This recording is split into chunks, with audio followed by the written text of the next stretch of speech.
লাউয়ের থেকে তো আপনার লাউটা অনেক বেশি স্বাদ লাগতেছে।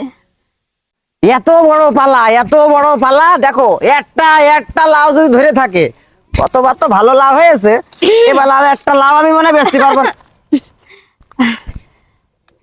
ভালো আছেন? আমি তো ভাবি ভালোই থাকি সবসময়, হ্যাঁ ভালোই তো থাকি। কি করছেন কোন?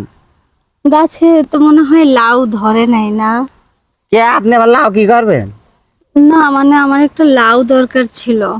ভালো তো, নিজে যে দুটো লাউ রয়েছে সেই দুটোই তো ভালো ছিল, আপনার লাউ আমার লাউ কি করবে?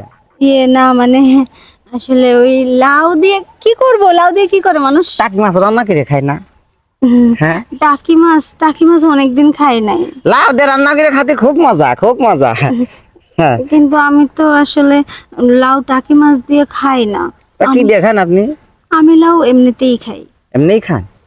ভাবি রোদ লাগছে, হ্যাঁ একটু বসে আসেন, এই জায়গায় আসেন, হ্যাঁ হ্যাঁ, এই জায়গায় আসেন একটু বসে। ভাবির সাথে মেলা দিন পরে দেখা, বসেন। আমারও তো সেই কবে আপনার সাথে দেখা হয়েছে, অনেকদিন দেখা হয় নাই। তাই এদিক দিয়ে যাইতেছিলাম, দেখি কি আপনি এই জায়গায়, তাই আসলাম। আচ্ছা ভাবি, হুম, লাউ খাতে খুব মজা লাগে না? শুধু খেতে কেন, লাউ নিতেও অনেক মজা লাগে। লাউ নিয়েও যায়?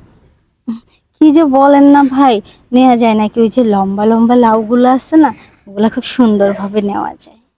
এই লাউ তেলতলা যেগুলো থাকে, ওই ওই মানে ছোটবেলায় তো তেলতলা থাকে, ওই সময় মানে কাজে লাগাতে ভালো লাগে না?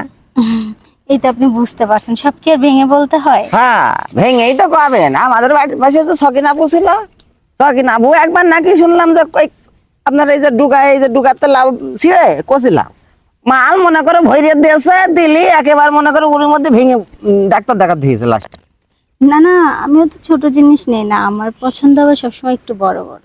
ওর সাথে কি প্রোটেক্ট ব্যবহার করেন নাকি এমনি একেবারে ডাইরেক্ট নেন? আরে ধুর, লাউয়ের মধ্যে আবার ওষুধ তো লাগায় নাকি? তাহলে কি ভালো আল্লাহ লাগবে? তো আপনার একটা যুক্তি দেয় আজকে, শোনেন। বলেন। ওইসব ব্যবহার না করে, যেহেতু আমি এখনো বিয়ে শাদী করিনি আর আপনার প্রায় প্রায় লাউ লাগে, তাই না? হুম, আমার লাউটাও তো আপনি নিতে পারেন। লাউয়ের থেকে তো আপনার লাউটা অনেক বেশি স্বাদ লাগতেছে।